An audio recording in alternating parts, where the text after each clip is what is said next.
Para aquellos que creemos que hay un Dios creador de los cielos y de la tierra, y un Dios a quien tendremos que rendir cuentas un día, porque viene ese gran día final, el día del juicio, donde cada uno dará cuentas a Dios por su vida. Para aquellos que creemos en la intervención divina en forma sobrenatural, creemos que Dios se ha comunicado con los seres humanos.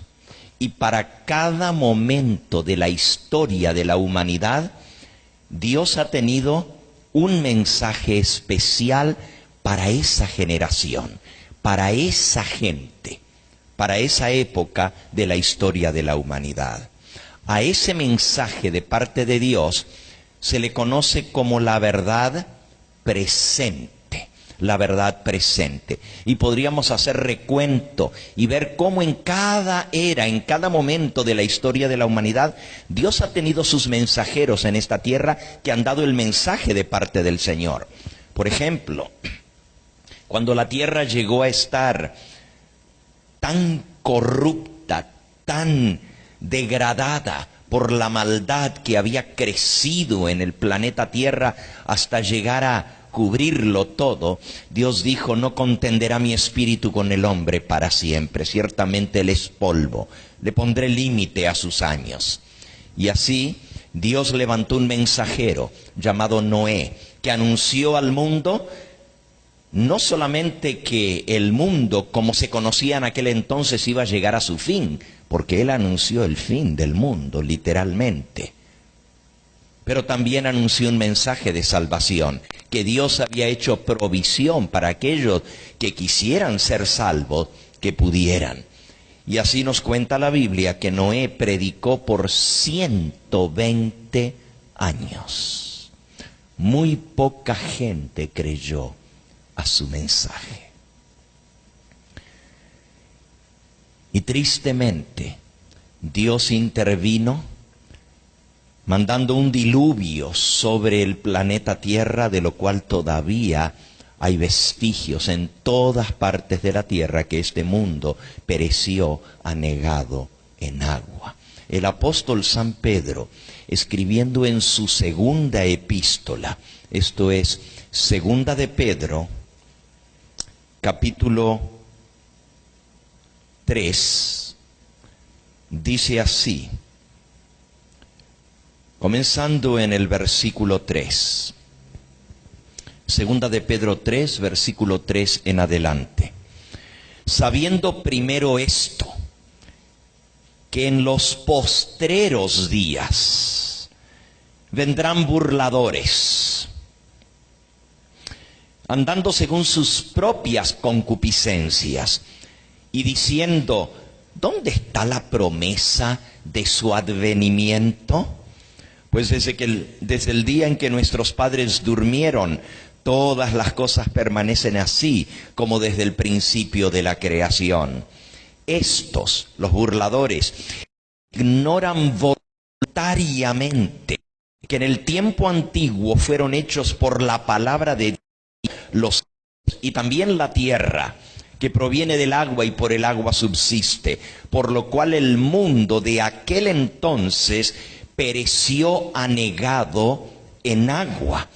Pero los cielos y la tierra que existen ahora están reservados por la misma palabra y guardados para el fuego en el día del juicio y de la perdición de los hombres impíos. Tan ciertamente como el mundo de antaño fue destruido por un diluvio de agua, así es de cierto que la tierra que existe hoy en día y sus habitantes recibirán el castigo de Dios, porque esta tierra y las cosas que en ella hay están guardadas para el fuego en el día del juicio y de la perdición de los hombres impíos. Y sí, mis amigos, Dios también tiene un mensaje para nuestros días. No voy a hacer un recuento, pero a lo largo de toda la historia, para cada momento crucial en la historia, Dios levantó mensajeros suyos para traer ese mensaje a la raza humana. Como lo hizo en los días de Noé, como lo hizo en los días de Elías cuando el pueblo cayó en la apostasía, como lo hizo en los días de Juan el Bautista, mensajero que Dios levantó para preparar al mundo para la primera venida del Mesías. Así también, en nuestros días, justo antes de la aparición del Hijo del Hombre en las nubes del cielo, cuando Él va a venir a juzgar a los vivos y a los muertos, porque así dice la Escritura. La Escritura declara que el Señor ha de venir a juzgar a los vivos y a los muertos en su manifestación y en su gloria. Y porque nosotros creemos esto, creemos que Dios no iba a dejar al mundo sin amonestación.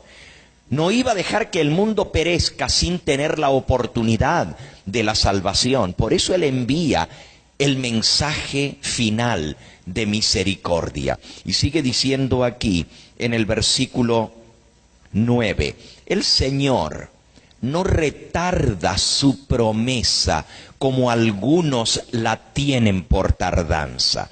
Recuerden que leímos hace un momento que hay burladores que dicen, ¿qué pasó? Que no viene. ¿Dónde está la promesa de su advenimiento? Porque hace rato que vienen diciendo que la venida del Señor está cerca y que la venida del Señor está cerca. Pero se han muerto nuestros abuelos, se han muerto nuestros padres. Desde los días que nuestros padres durmieron, todo sigue igual. ¿Qué pasa que no ha venido? El Señor, versículo 9, no retarda su promesa como algunos la tienen por tardanza, sino que es paciente para con nosotros, no queriendo que ninguno perezca, sino que todos procedan al arrepentimiento. Pero el día del Señor vendrá como ladrón en la noche, en el cual los cielos pasarán con gran estruendo, y los elementos ardiendo serán deshechos, y la tierra y las obras que en ella hay serán quemadas.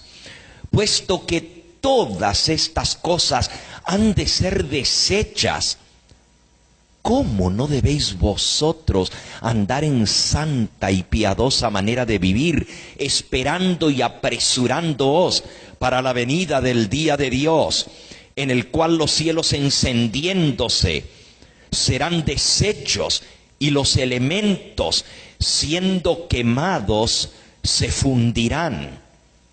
Pero nosotros esperamos, según sus promesas, cielos nuevos y tierra nueva, en los cuales mora la justicia.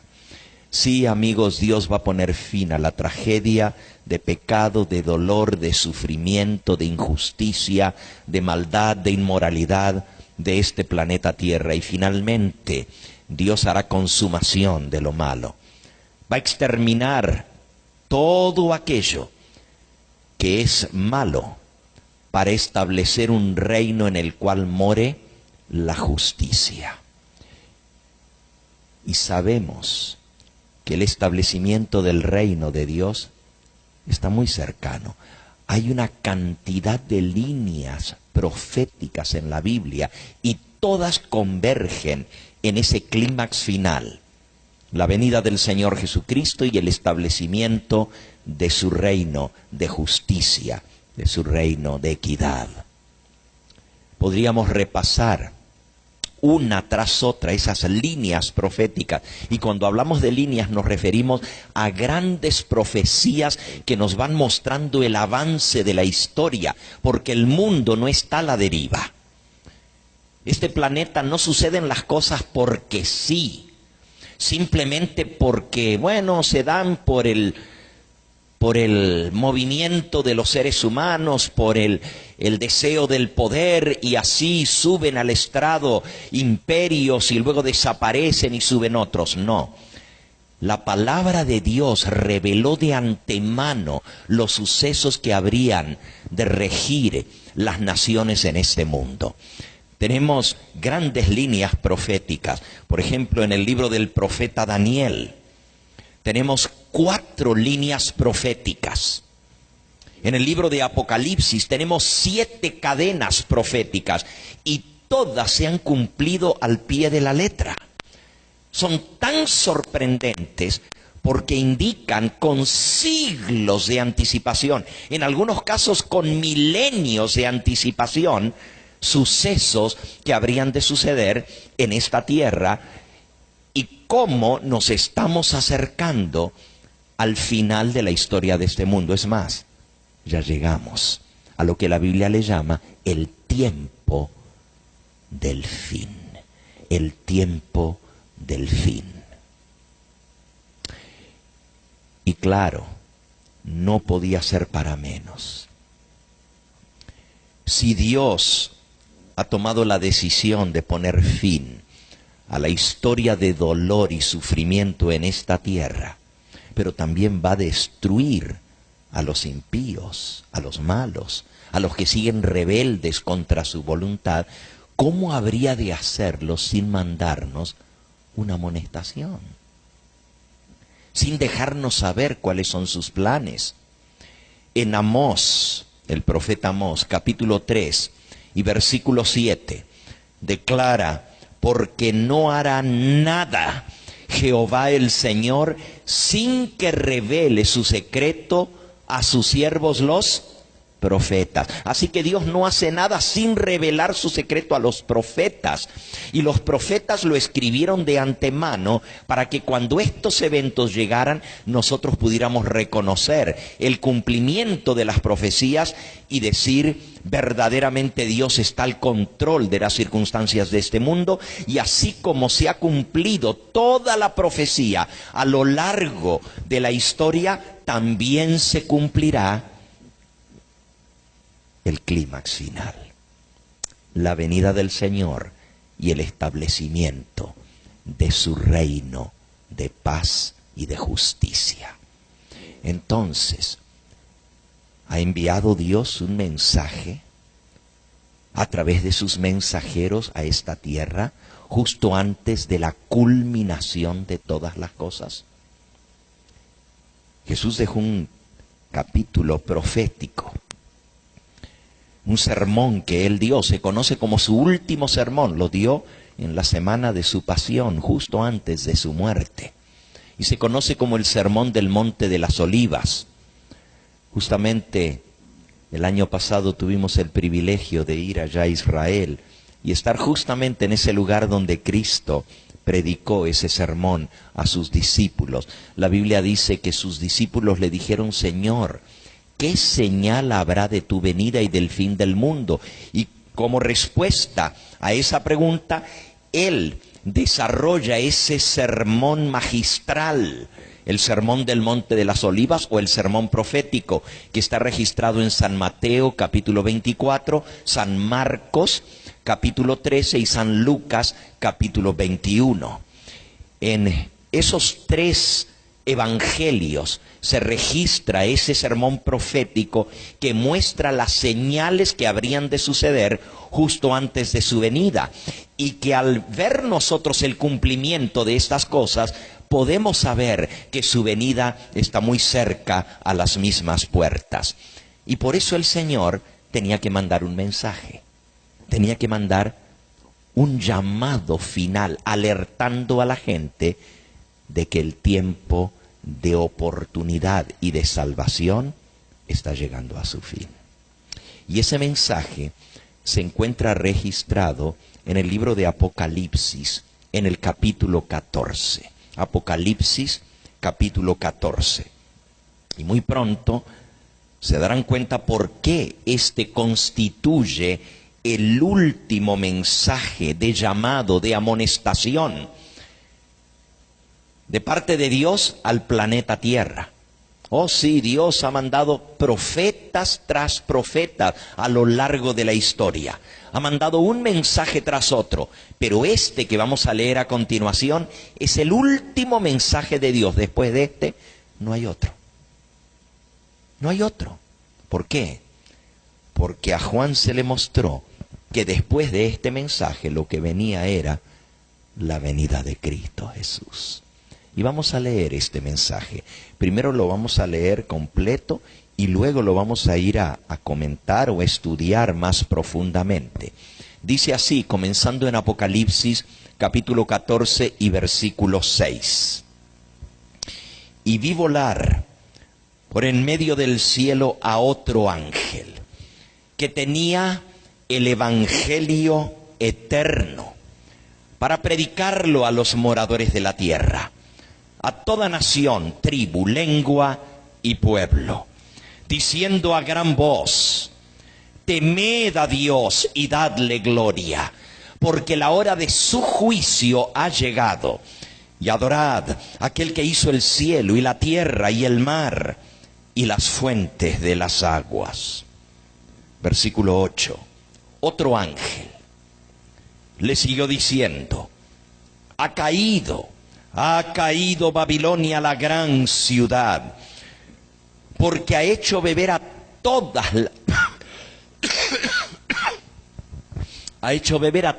las naciones del vino del furor de su fornicación.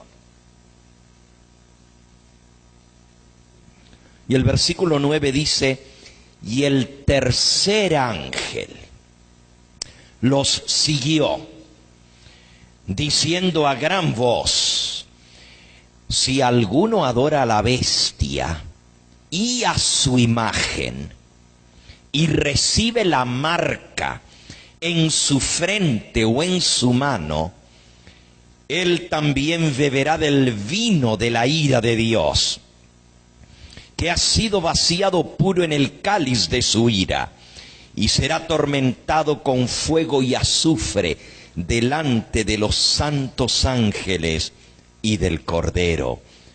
Y el humo de su tormento sube por los siglos de los siglos. Y no tienen reposo, ni de día, ni de noche, los que adoran a la bestia y a su imagen, ni nadie que reciba la marca de su nombre. Aquí está la paciencia de los santos, los que guardan los mandamientos de Dios y la fe de Jesús. 3 ángeles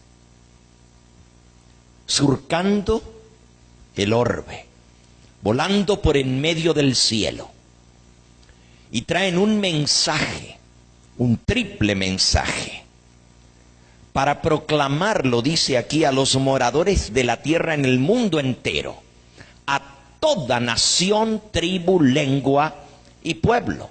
Amigos, este es un mensaje global, que tiene que alcanzar los rincones del planeta Tierra, hasta el último pueblo. ¿Por qué 3 ángeles? Porque el mensaje es triple. Un ángel es un símbolo de mensajero, y Dios siempre ha mandado mensajeros para dar sus mensajes. No quiere decir que literalmente Dios envía ángeles a proclamar el mensaje. Esto es un símbolo, es una figura. Estos 3 mensajes son enviados por Dios con el poder que viene del cielo para alcanzar a los habitantes del mundo entero. Y Dios programó esto que el apóstol Juan vio en visión hace casi 2000 años atrás. Dios lo programó de tal manera que era el mensaje que iba a despertar al mundo al peligro que se avecina y la necesidad de prepararse para el fin de todas las cosas. Por eso él usó la terminología que usó, para poder despertar a la gente. Dios sabía qué era lo que iba a despertar al mundo en estos días, porque él conoce el fin desde el principio. Y usted dice, bueno, pero ¿qué quiere decir todo esto? El mensaje del primer ángel es un poquito más comprensible, porque no usa tantos símbolos. Dice que ese primer ángel atravesó el cielo clamando a gran voz y diciendo, versículo 7, temed a Dios y dadle a Él la gloria, porque la hora de su juicio ha llegado.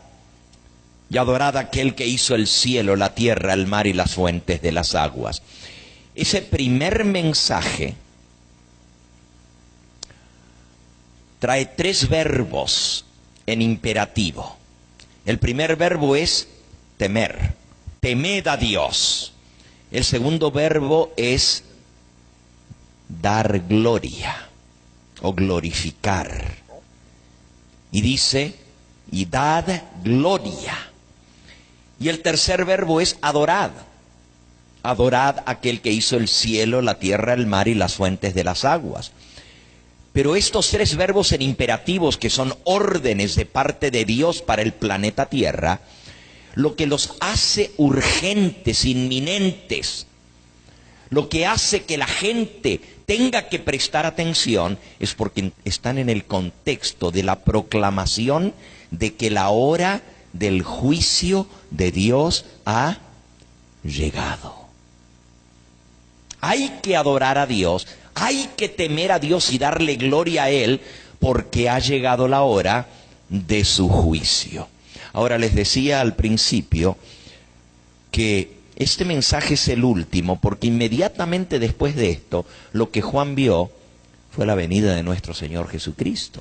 Miren el versículo 14, terminando el mensaje de los 3 ángeles que ya leímos, el versículo que sigue, el 14, dice así, miré, dice Juan, miré y he aquí una nube blanca, y sobre la nube uno semejante al Hijo del Hombre, que tenía en la cabeza una corona de oro y en la mano una hoz aguda.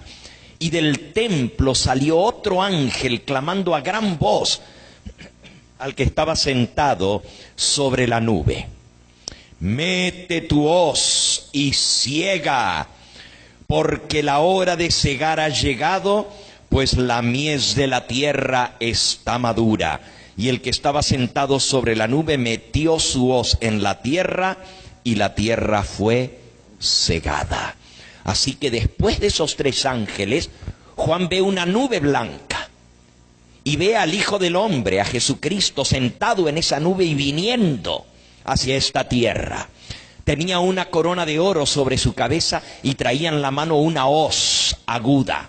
Y del templo salió el otro ángel diciéndole a gran voz al Hijo del Hombre, mete tu hoz en la tierra y ciega la tierra, porque la hora de cosechar ha llegado, la mies de la tierra está madura. Y el que estaba sentado sobre la nube metió su hoz y la tierra fue cegada.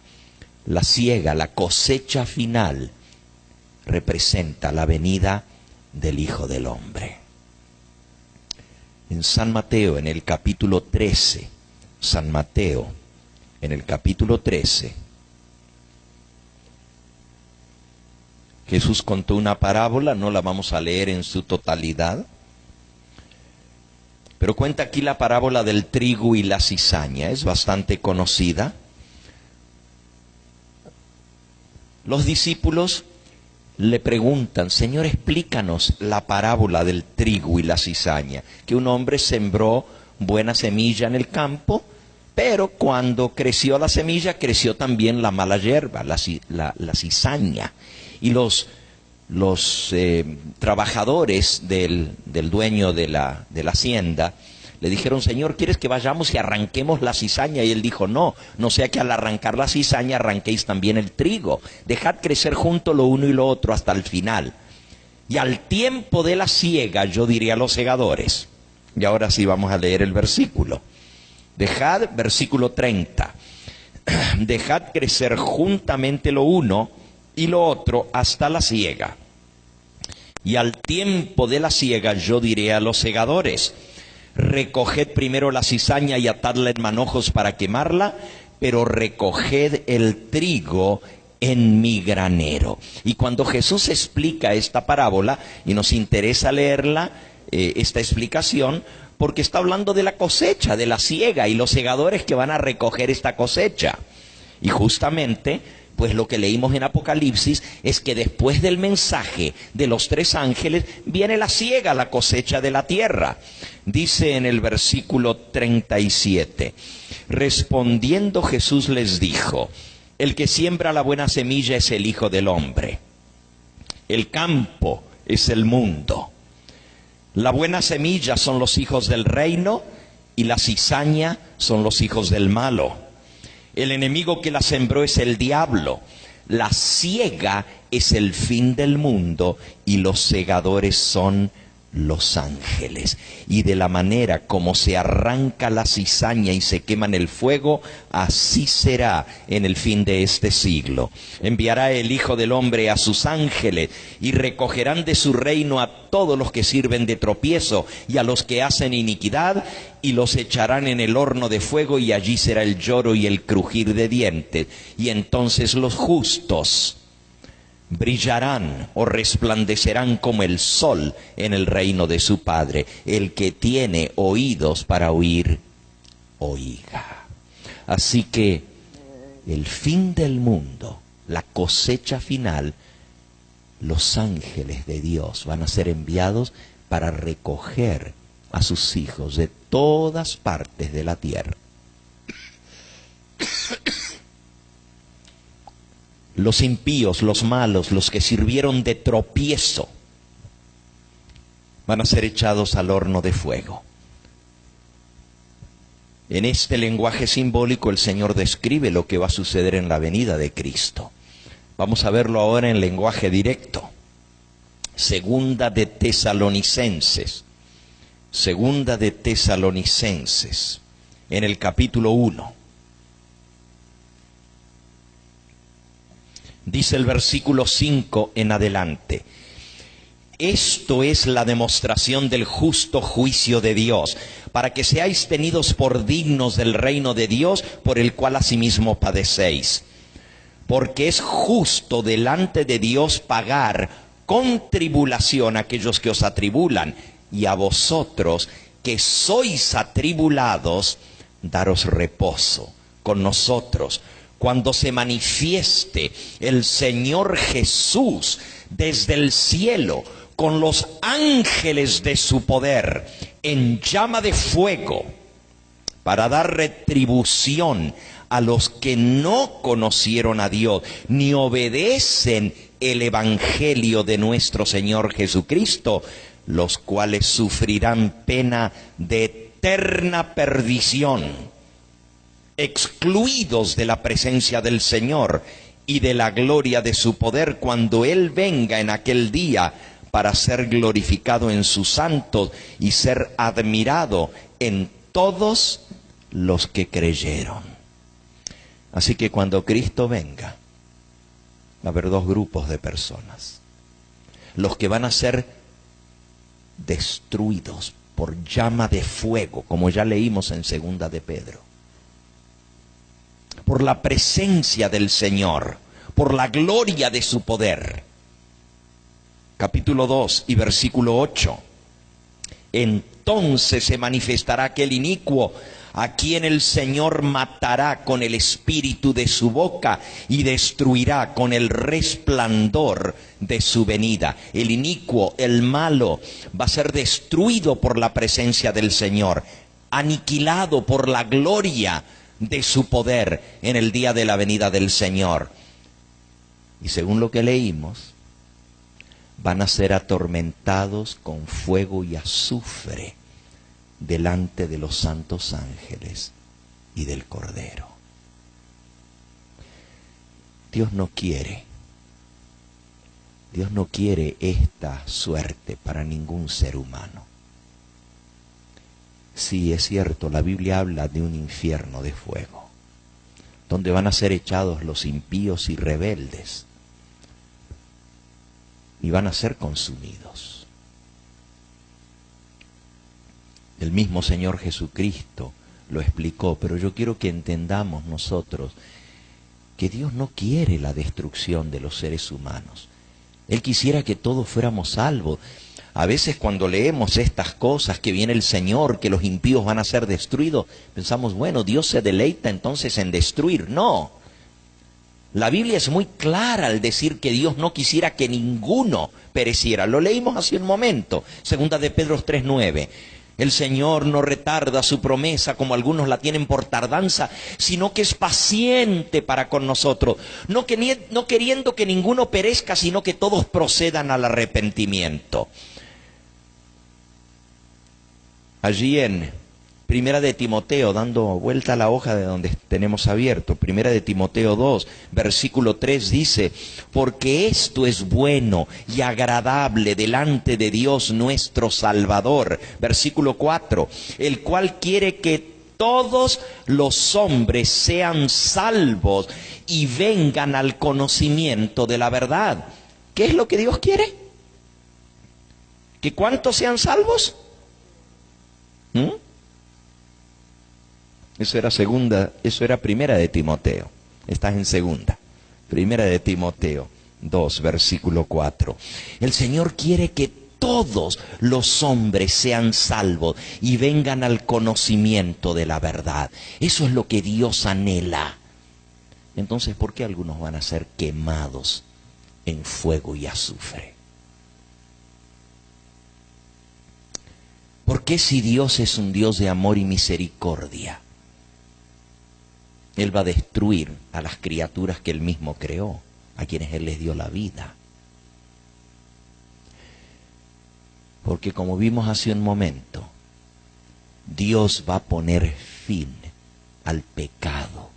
Y aunque Él le repugna castigar, y para Él, la Biblia le llama eso en el libro de Isaías, la extraña obra de Dios, cuando Dios se levante para efectuar esa obra extraña para su carácter, sin embargo lo va a hacer, porque Él va a poner fin a este mundo de dolor, de tragedia, de miseria, de maldad, de inmoralidad, de suciedad y de injusticia. Él va a terminar con tanto pecado y maldad para establecer en su lugar un reino en el cual reine la justicia.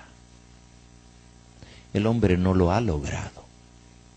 A lo largo de los siglos el hombre ha buscado solucionar los problemas en este planeta Tierra.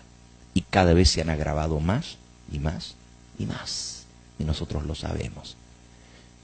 Y estamos viviendo en tiempos de terrible crisis. Y no se van a solucionar, aunque el hombre dice que sí. El hombre va a tratar de intentar solucionar los problemas de esta tierra. Y justamente el último mensaje de Dios tiene que ver con una amonestación sobre esto, para que no seamos engañados por las estratagemas del enemigo, que va a manipular los seres humanos que siempre han querido el control, que siempre han querido el poder dominar a los demás, porque esa es la historia de esta humanidad, una guerra continua de conquista, de dominio, de tratar de subyugar a los más débiles. Y justamente por eso es que Dios manda el mensaje de amonestación, que justo antes de su venida, los seres humanos van a estar envueltos en el proyecto más grande en la historia de la humanidad para supuestamente traer la paz y la seguridad al planeta Tierra. Se conoce esto como el nuevo orden mundial.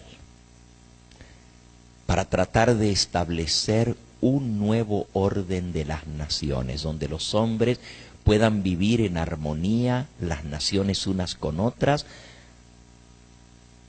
bajo un gobierno global, donde todos se respeten mutuamente, donde haya paz y donde estemos libres del terrorismo, donde haya seguridad entre las naciones. Eso es lo que los líderes políticos del mundo y también los líderes religiosos nos están diciendo, que va a venir un nuevo orden mundial. Pero la palabra de Dios dice, vamos a leerlo, allí donde teníamos abierto, en Primera de Tesalonicenses, capítulo 5. Primera de Tesalonicenses 5. Pero acerca de los tiempos y de las ocasiones,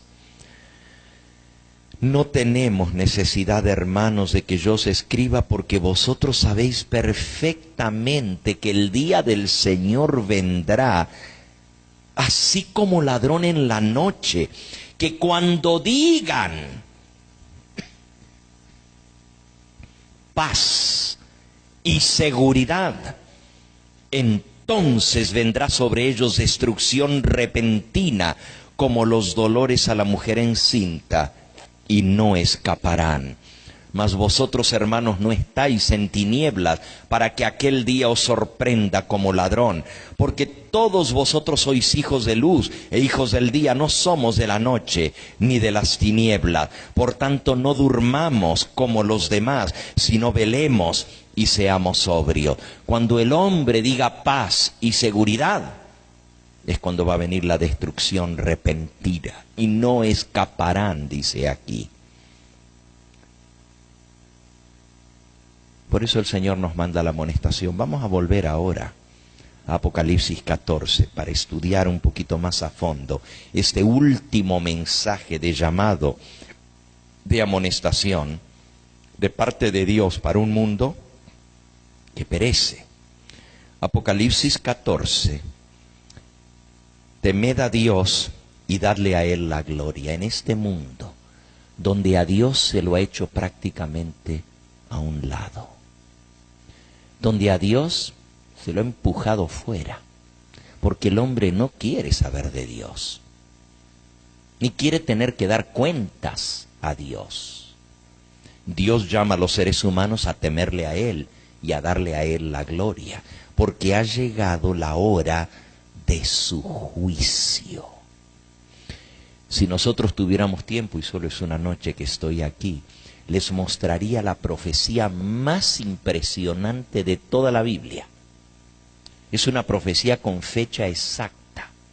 ¿Saben ustedes que el profeta Daniel, quien vivió en la época del imperio neobabilónico, 600 años antes de que Cristo naciera, contiene las profecías más exactas e impresionantes? Bueno, todas las profecías son exactas, pero las más impresionantes.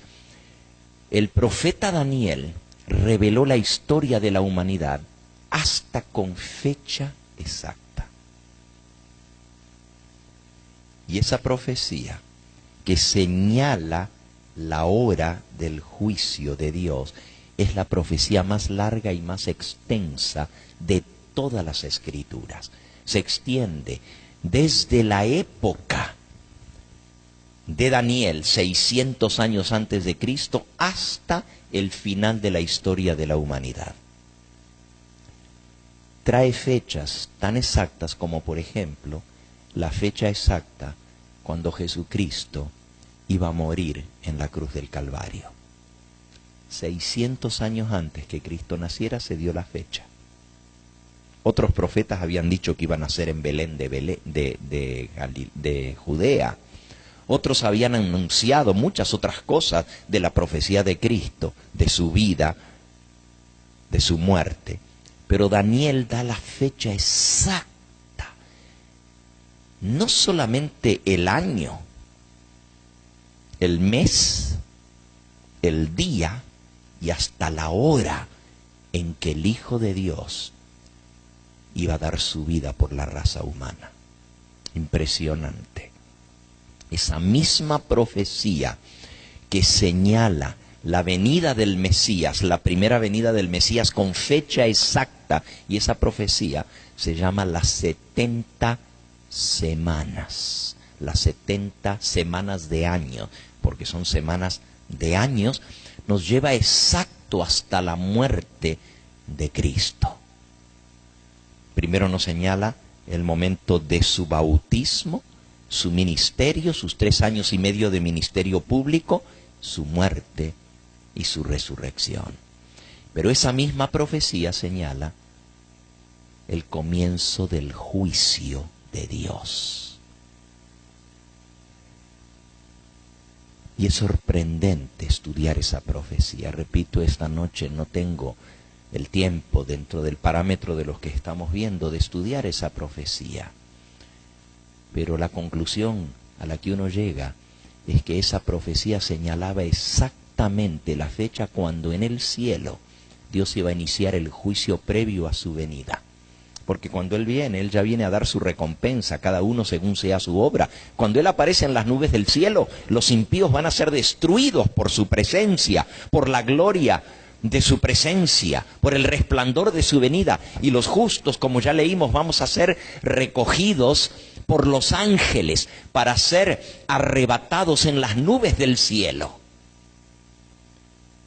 Y para estar con Él para siempre. Él ya viene a dar su recompensa. Por lo tanto, tiene que haber un juicio previo a su venida. Y eso es lo que enseña la profecía del libro de Daniel. Anuncia la hora del juicio de Dios. Y esa fecha en que se inició el juicio de la humanidad en la corte celestial fue el 22 de octubre de 1844. Y usted dice, ¿pero cómo usted sabe eso? ¿De dónde saca eso? Justamente del estudio de la profecía de Daniel, capítulo 8. Y se comprueba con la profecía de las 70 semanas, que es parte de la gran profecía de los 2300 años proféticos. Ahora, ¿qué tiene de importancia esto? En ese año se comienza a proclamar por primera vez este mensaje: temed a Dios y dadle gloria, porque la hora de su juicio ha llegado. Y adorad al que hizo el cielo, la tierra, el mar y las fuentes de las aguas. Un año muy significativo en la historia de la humanidad. En el mismo año que se anuncia que ha dado inicio en la corte celestial el juicio final, ese mismo año, 1844, Charles Darwin, hijo de un ministro de la Iglesia de Inglaterra, la Iglesia Anglicana, publica la primera impresión del libro El origen de las especies. Después de su viaje por el Beagle, escribe sus descubrimientos en lo que hoy en día se conoce como la teoría de la evolución. Cambió la historia de la humanidad. Y hoy en día el hombre tiene una explicación para decir de dónde viene, no de Dios, no que hay un Dios que creó el mundo y que por lo tanto tendremos que darle cuenta a ese Dios porque Él nos dio la vida y nos creó.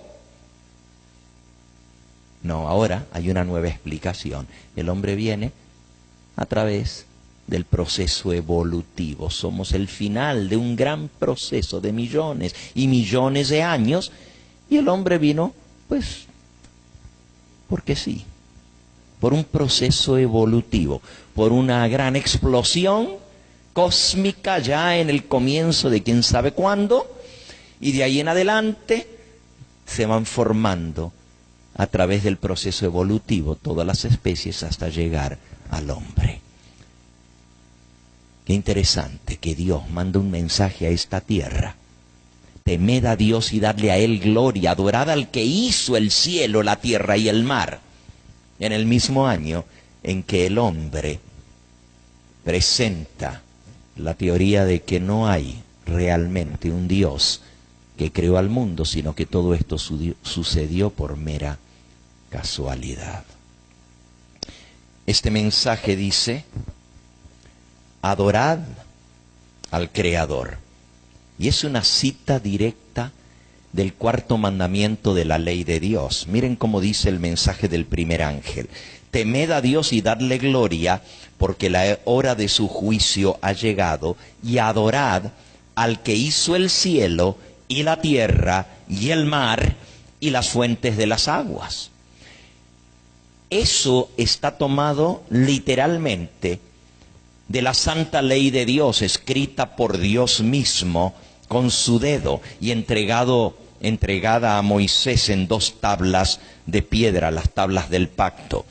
En el libro de Éxodo, en el capítulo 20, el cuarto mandamiento de la ley de Dios reza así: acuérdate del día de reposo para santificarlo. 6 días trabajarás y harás toda tu obra, mas el 7º día es reposo para Jehová tu Dios. No hagas en él obra alguna, ni tú, ni tu hijo, ni tu hija, ni tu siervo, ni tu criada, ni tu bestia, ni tu extranjero que está dentro de tus puertas. Porque en 6 días hizo Jehová los cielos y la tierra y el mar y todas las cosas que en ellos hay. Y reposó el 7º día, por tanto Jehová bendijo el día de sábado y lo santificó. Este mandamiento, el 4º de la ley de Dios, nos manda a adorar al Creador en el 7º día de la semana. Porque Él hizo el mundo en 6 días, Él reposó en el 7º día, lo bendijo y lo santificó. ¿Saben? Si los seres humanos hubieran mantenido este mandato de Dios a lo largo de los siglos y no le hubieran dado la espalda a Dios, ignorándolo en sus vidas, hoy en día el mundo entero creería que hay un Dios creador a quien tenemos que darle cuenta. Pero como el hombre no quiso tener en cuenta a Dios y lo echó fuera de su periferia, lo sacó fuera de su horizonte, por eso estamos como estamos hoy en día. Miren lo que dice la palabra de Dios. ¿Cuál fue el resultado de hacer a un lado a Dios, el Creador? Si el hombre hubiera respetado el santo sábado y de generación en generación este mandato que Dios estableció desde el comienzo del mundo, porque ustedes pueden leer esto en la primera hoja de la Biblia. Génesis, en el capítulo 2, dice en el versículo 1, fueron pues acabados todos los cielos y toda la tierra y el ejército de ellos, y acabó Dios en el día 7º la obra que hizo. Y reposó el 7º día de toda la obra que hizo. Y bendijo Dios al día 7º y lo santificó, porque en él reposó de toda la obra que había hecho en la creación. Versículo 4, estos son los orígenes de los cielos y de la tierra, cuando fueron creados, el día en que Jehová Dios hizo la tierra y los cielos. Así que desde el mismo comienzo, el origen mismo de la humanidad, desde la primera semana de la creación, Dios hizo el mundo en 6 días, reposó el 7º día, bendijo el 7º día y lo santificó. Si el hombre hubiera guardado ese día santo, como Dios, el Creador, lo estableció, no habría ateos hoy en día. No habría gente que no creyera que hay un Dios creador. Porque cada semana estaríamos recordando que Dios hizo el mundo en 6 días y reposó en el 7º día. Pero miren cuál es el resultado de haber hecho a un lado a Dios. Romanos, en el capítulo 1. Romanos, capítulo 1. Dice el versículo 18 en adelante. Porque la ira de Dios se revela desde el cielo contra toda impiedad. ¿Por qué creen que Dios va a revelar su ira desde el cielo castigando a la raza humana? Él se revela desde el cielo con toda impiedad, contra toda impiedad e injusticia de los hombres que detienen con injusticia la verdad. Lo que más llena de ira a Dios es que los seres humanos han querido detener la verdad, tapar la verdad de Dios para que no se sepa. Versículo 19, porque lo que de Dios se conoce les es manifiesto, pues Dios se lo manifestó. Versículo 20, porque las cosas invisibles de Él, su eterno poder y deidad, se hacen claramente visibles desde la creación del mundo, siendo entendidas por medio de las cosas hechas, de modo que no tienen excusa. Noten, las cosas invisibles de Él, su eterno poder y deidad. La gente dice hoy en día, no hay Dios porque no se ve a Dios. Pero aunque no vemos a Dios, vemos su obra creada. ¿De dónde? ¿Quién va a creer que todo esto que tiene orden, que tiene un propósito? Porque todo en la creación tiene telos, tiene propósito. Y todo tiene un orden desde la creación más ínfima, viéndolo a través de un microscopio, hasta la macrocreación de Dios, viéndolo a través de un telescopio. Vemos que todo tiene un orden. De ahí viene la palabra cosmos. Orden, eso es lo que quiere decir. ¿Cómo vamos a creer que todo esto, que hasta podemos poner nuestros relojes por las órbitas de los planetas y de los astros, ¿cómo vamos a creer que esto sucedió por casualidad? Porque sí.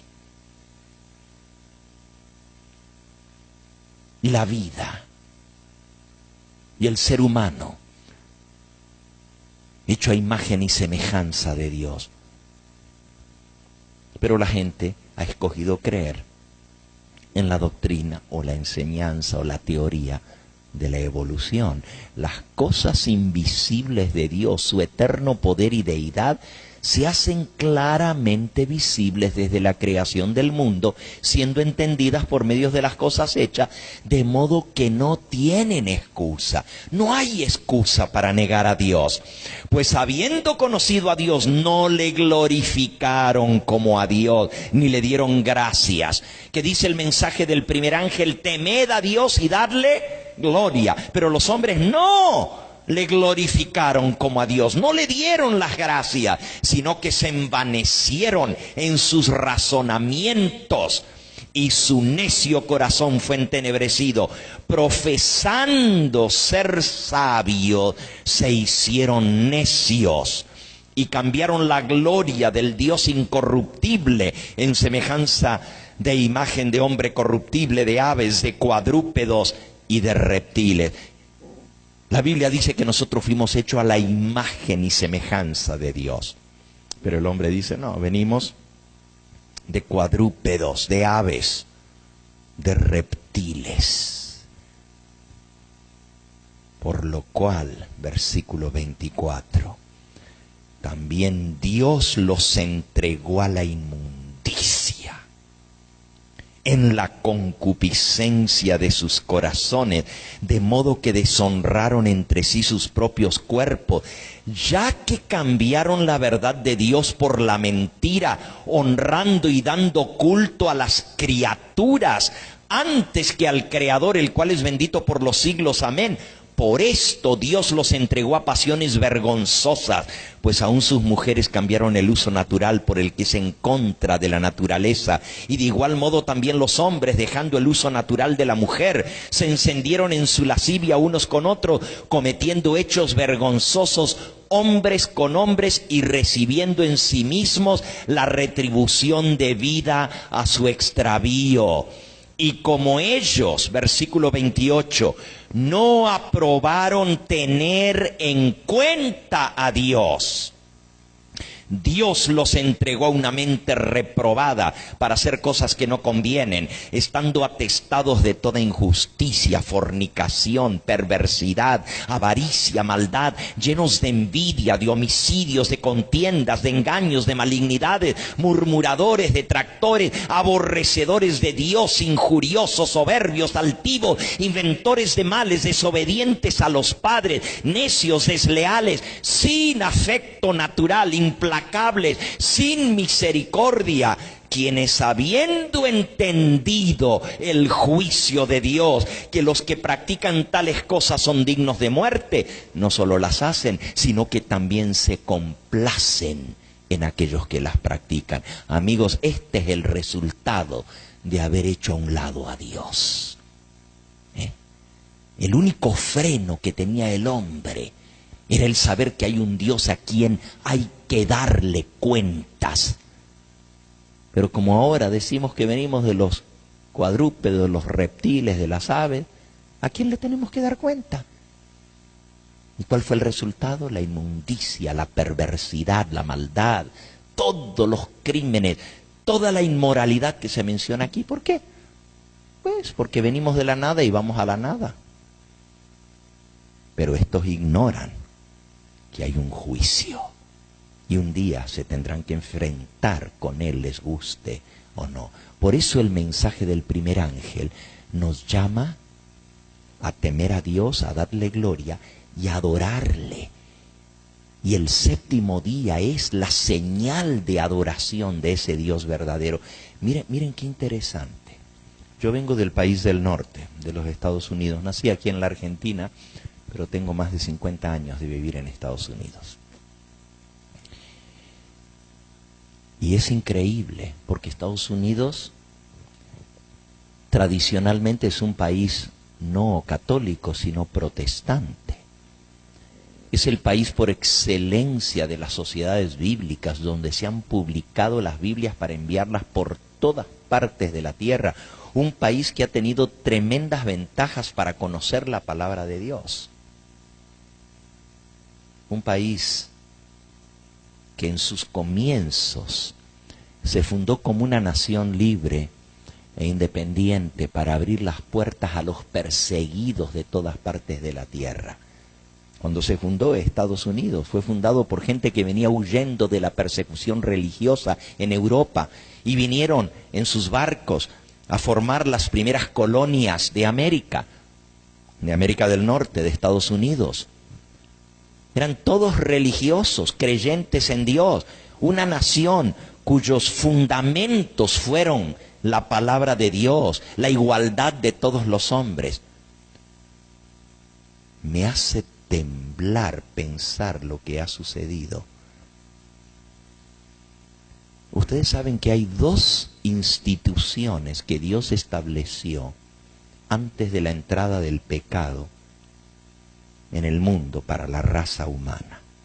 Dos instituciones establecidas por Dios mismo para salvaguardar al hombre, para hacerle recordar que hay un Dios creador y que Él debe respetar a ese Dios y también respetar a su prójimo, que es a la imagen de Dios.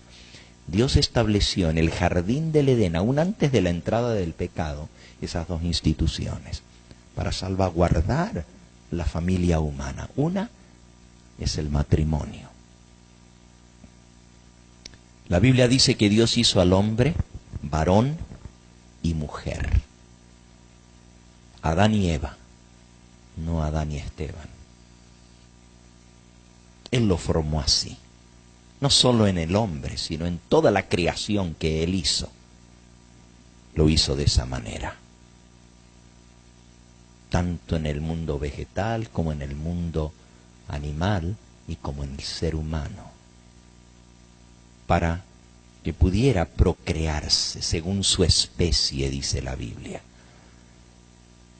Y Dios estableció el matrimonio como una salvaguardia para la inmoralidad, para la maldad. Él puso al padre y a la madre para criar a sus hijos, para que les enseñaran los mandatos, los mandamientos de Dios. Si el hombre hubiera sido leal a lo que Dios le pidió desde el comienzo, y estas palabras las enseñarás a tus hijos y a los hijos de tus hijos, para que estén delante de ti todos los días de tu vida. Estos mandamientos se los enseñarás. Léanlo, está en el libro de Deuteronomio. Deuteronomio en el capítulo 6. Estos son pues los mandamientos, estatutos y decretos que Jehová tu Dios te mandó que enseñases, para que los pongáis por obra, para que temas. Ahí está otra vez, temed a Dios. ¿Para qué? Versículo 2, Deuteronomio 6:2. Para que temas a Jehová tu Dios, guardando todos sus mandamientos que yo te mando, tú, tu hijo y el hijo de tu hijo, todos los días de tu vida, para que tus días sean prolongados. Oye pues, Israel, y cuida de poner por obra estos mandamientos para que te vaya bien. Estas palabras que yo te mando estarán sobre tu corazón, y las repetirás a tus hijos, y hablarás de ellas estando en tu casa y andando por el camino y al acostarte y cuando te levantes. Las atarás como una señal entre tu mano y estarán como frontales entre tus ojos, y las escribirás en los postes de tu casa y en las puertas. Dios mandó a que sus mandamientos, su santa ley, fuesen enseñados a los hijos, a los nietos, a todas las generaciones, para que temieran a Dios, para que le obedecieran a Él. Qué interesante que ese mandato, esa institución sagrada que preserva la sociedad, la familia, la moral, ha estado bajo el ataque continuo del enemigo. Y finalmente, el diablo logró, y estoy hablando ahora por Estados Unidos y yo sé que Argentina no es distinto, hacer a un lado el mandato de Dios. Ese mandamiento que dice: no fornicarás, no cometerás adulterio. Y hoy en día, ese gran país del norte, y no tiene ni mucho, bajo el presidente Obama, se aprobó, por así decirlo, la disolución del verdadero matrimonio bíblico, haciendo del matrimonio un simple contrato, no solo entre un hombre y una mujer, sino entre dos hombres, entre dos mujeres y entre lo que quieras. Afuera con el matrimonio, afuera con la salvaguardia de la sociedad y de la moral. Hay otra institución que viene desde la creación, desde el jardín del Edén, y esa otra institución es el Santo Sábado, el séptimo día de la semana. Y no se sorprendan, porque el próximo ataque que viene es contra el día de reposo. A lo largo de la historia ha sido atacado. La mayoría de la gente ni sabe que el sábado es el verdadero día que Dios estableció como recordativo de que Él es el Dios creador. Para la mayoría de la gente viven como si nada. El sábado no lo conocen, pero aún aquellos que dicen ser cristianos y tener la palabra de Dios han hecho a un lado el sábado. Pero cuando los gobiernos de las naciones, por leyes establecidas, hagan a un lado, anulen la ley de Dios para poner en su lugar mandatos de hombres, cuando se haga a un lado el mandamiento del Santo Sábado, así como se hizo a un lado el mandamiento del matrimonio, cuando el domingo, el falso día de descanso, llegue a ser establecido por ley en ese país del norte, en los Estados Unidos, podemos decir, y no lo digo yo, lo dice la mensajera del Señor en el libro Eventos de los Últimos Días, que cuando eso suceda, podemos tener los días contados. Es el comienzo mismo del fin. De allí para adelante, el tiempo se acabó. Lo que viene es la destrucción repentina. Dos instituciones. Una ya fue barrida y la otra viene en camino. El Santo Sábado. Por eso, el mensaje de los tres ángeles. Y ahora vamos a ir allí para entender un poquito más lo que estoy diciendo. El mensaje del primer ángel llama a adorar al Creador, al que hizo el cielo, la tierra, el mar y las fuentes de las aguas. En 6 días creó Dios el cielo, la tierra y el mar, y reposó el séptimo día. De allí que el sábado es la señal entre Dios y su pueblo. Miren lo que dice el libro de Éxodo, el capítulo 31. Éxodo capítulo 31.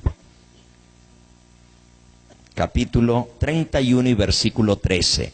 En verdad vosotros guardaréis mis días de reposo, porque es señal entre mí y vosotros por vuestras generaciones, para que sepáis que yo soy Jehová que os santifico. Así que guardaréis el día de reposo, porque santo es a vosotros. El que lo profanare de cierto morirá, porque cualquiera que hiciere obra alguna en él, aquella persona será cortada de en medio de su pueblo.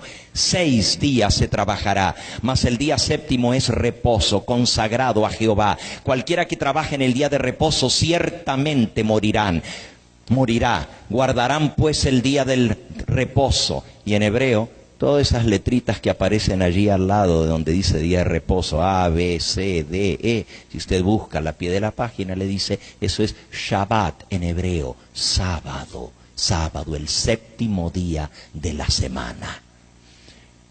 Guardarán pues el Shabbat, celebrándolo por sus generaciones por pacto perpetuo, señales para siempre entre mí y los hijos de Israel, porque en 6 días hizo Jehová los cielos y la tierra, y en el séptimo día cesó y reposó. Y tú me dices, sí, pero ahí dice para los hijos de Israel. Eso es el día de los judíos. Pero nosotros los cristianos también tenemos que guardar el sábado. ¿Desde cuándo viene eso? En 6 días hizo Jehová los cielos y la tierra, y el séptimo día lo bendijo, cesó y reposó. Esto viene desde los orígenes de la tierra que Dios lo estableció. Claro que los judíos guardaron y guardan el sábado, porque fueron el pueblo escogido de Dios. Dios no ha cambiado su ley, sigue siendo la misma.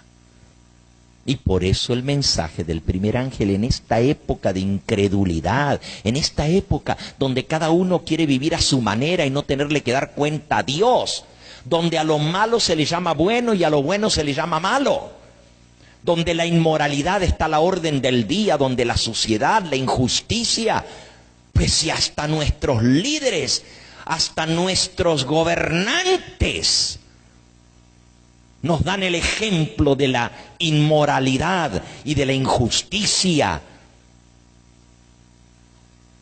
Por eso está el mundo como está. Y por eso Dios mandó un mensaje. Temed a Dios, dadle gloria, ha llegado la hora de su juicio. Adorad al que hizo el cielo, la tierra y el mar. Rápidamente, porque el tiempo vuela, vamos a ir al mensaje del segundo ángel. Y aquí la cosa se pone todavía aún más interesante, porque el mensaje del segundo ángel parece a primera vista no tener ninguna relación con nosotros que vivimos en el siglo XXI. Miren lo que dice, versículo 8 de Apocalipsis 14. Otro ángel le siguió diciendo, ha caído Babilonia, la gran ciudad, porque ha hecho beber a todas las naciones del vino del furor de su fornicación.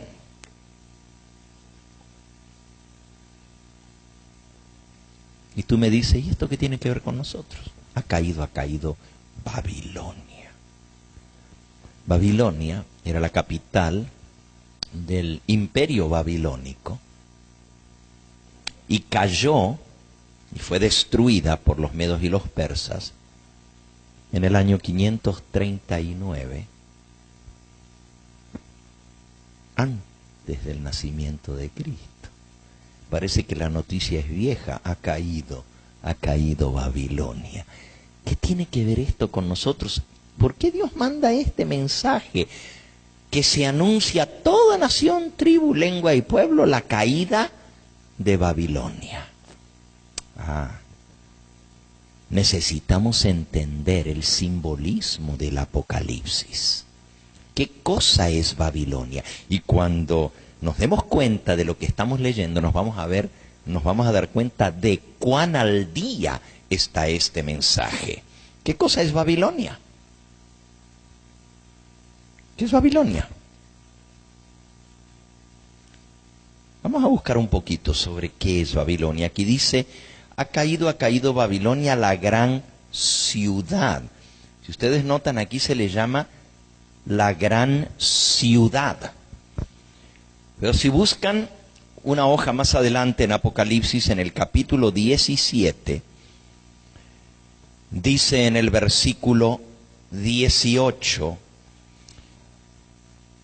la mujer que has visto es la gran ciudad. A Babilonia se le llama, ha caído Babilonia, la gran ciudad. Pero luego dice, la mujer que has visto es la gran ciudad, que reina sobre los reyes de la tierra. ¿Cuál es la gran ciudad que reina sobre los reyes de la tierra? Es muy interesante porque cuando Juan escribió esto en el libro de Apocalipsis, la gran ciudad que reinaba sobre todas las naciones de la tierra se llamaba Roma. Y aquí está usando un simbolismo. Cuando Juan escribió esto, ya hacía 500 o casi 600 años de que Babilonia había caído. Entonces no era ni siquiera noticia para la época de Juan, ha caído Babilonia. Él no se estaba refiriendo a esa Babilonia, porque él explica, la mujer que has visto es la gran ciudad que reina sobre los reyes de la tierra, es Roma. Vayamos al comienzo del capítulo 17, y ahora sí vamos a descubrir el significado de este mensaje oculto en su simbolismo. Dice el versículo 1. Vino entonces uno de los 7 ángeles que tenían las 7 copas y habló conmigo diciéndome, ven acá, yo te mostraré la sentencia contra la gran ramera, la que está sentada sobre muchas aguas. La gran ramera. La palabra ramera es español antiguo para prostituta. La gran ramera que está sentada sobre muchas aguas, con la cual, versículo 2, han fornicado los reyes de la tierra, y los moradores de la tierra se han embriagado con el vino de su fornicación.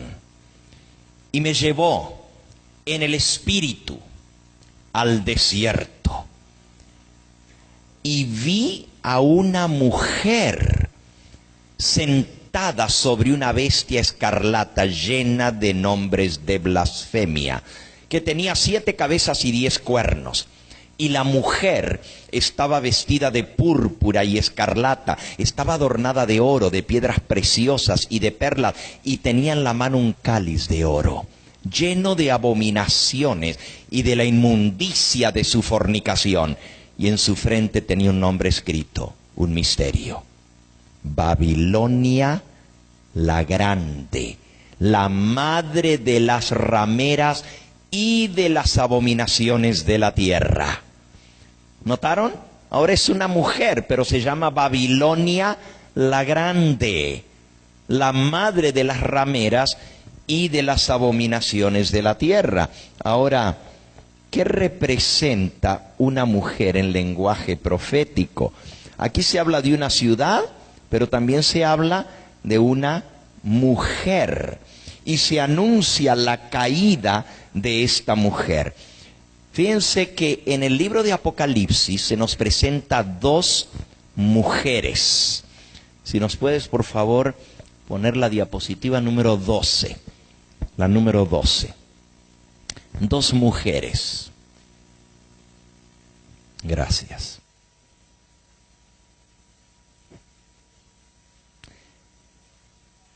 Una es la ramera, la prostituta, y la otra es la mujer pura, la mujer santa. Un contraste muy grande, una prostituta y una mujer casta, una mujer pura, una mujer santa. Cliqué otra vez, por favor.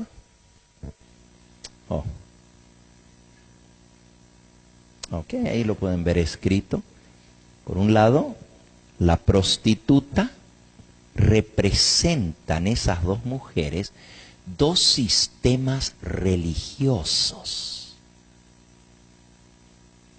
Y usted dice, ¿cómo? Sí, una mujer, y podríamos leer un versículo tras otro, representa una iglesia. Por ejemplo, Veámoslo de una sola vez, por lo menos 1 o 2 versículos para que veamos que yo no me estoy inventando esto. Les dije que en el libro de Apocalipsis aparecen 2 mujeres. Una mujer prostituta que representa la iglesia falsa y la mujer pura que representa la iglesia verdadera. Ahora, la mujer verdadera, fíjense, allí donde teníamos en Apocalipsis 17:1 decía: vino uno de los 7 ángeles que tenían las 7 copas y habló conmigo diciéndome, ven acá, te mostraré la sentencia contra la gran ramera. Apocalipsis 21, versículo 9 dice entonces, y vino uno de los 7 ángeles que tenían las 7 copas llenas de las 7 plagas postreras y habló conmigo diciéndome, ven acá. Es exactamente igual el versículo, pero lo que varía es lo que le muestra. Ven acá, yo te mostraré la desposada, la esposa del Cordero. Y me llevó en el espíritu a un monte grande y alto y me mostró la gran ciudad santa de Jerusalén, que descendía del cielo de Dios teniendo la gloria de Dios. Te voy a mostrar la esposa del Cordero. Y le mostró la ciudad santa de la Nueva Jerusalén. 2 mujeres, 2 ciudades. La ciudad de Jerusalén representa la esposa de Cristo. Y la Biblia también es muy clara al decirnos que Cristo es el esposo y su iglesia es la esposa. La esposa de Cristo es su iglesia que le es fiel, su iglesia que guarda sus mandamientos, que le obedece, que espera su venida. Ahora, Dios manda este mensaje porque Él quiere alertar al mundo y desenmascarar el falso sistema religioso que se le llama Babilonia. Y en un momento vamos a ver que Babilonia no es una sola iglesia. Acabamos de leer que es la madre de las rameras, la madre de las prostitutas y de las abominaciones de la tierra. Babilonia es la conglomeración de las enseñanzas y doctrinas falsas de todas las religiones de la tierra. Para Dios solamente hay 2 iglesias. Aunque hay muchas iglesias, denominaciones, para Dios nomás hay 2. La verdadera, gracias hermano, no se preocupe. Gracias. Solo hay 2 iglesias. La que le es fiel a Cristo, la esposa del Cordero, y la otra es Babilonia. Y la palabra Babilonia quiere decir confusión de religiones. Y de allí viene. La próxima diapositiva de esa misma, la que sigue. Ok, ahora ya están funcionando. La próxima. 2 ciudades. Así como hay 2 mujeres, hay 2 ciudades. Una se llama Babilonia la Grande, cliquea. Y la otra se llama la Nueva Jerusalén. Como son 2 mujeres, una pura y otra impura, así son 2 ciudades. Una es Jerusalén la Nueva, la ciudad eterna de Dios, es la madre de todos nosotros. Y a esta se llama la madre de las abominaciones, de lo que Dios abomina. Fíjense de Jerusalén lo que dice la Biblia en el libro de Gálatas. Y no estamos hablando de la Jerusalén, la terrenal, sino de la Jerusalén, la celestial, la que desciende del cielo. Dice Gálatas capítulo 4 y versículo 26. Mas la Jerusalén de arriba, la cual es madre de todos nosotros, es libre. La Jerusalén de arriba es la iglesia madre de todos nosotros, de los creyentes. La otra, Babilonia, es la madre de las abominaciones. Vamos de vuelta ahora, Apocalipsis capítulo 17. Dice el versículo 5. Apocalipsis 17:5, tenía en su frente un nombre escrito, un misterio: Babilonia la Grande, la madre de las rameras y de las abominaciones de toda la tierra. Aquí estamos viendo el choque de dos religiones.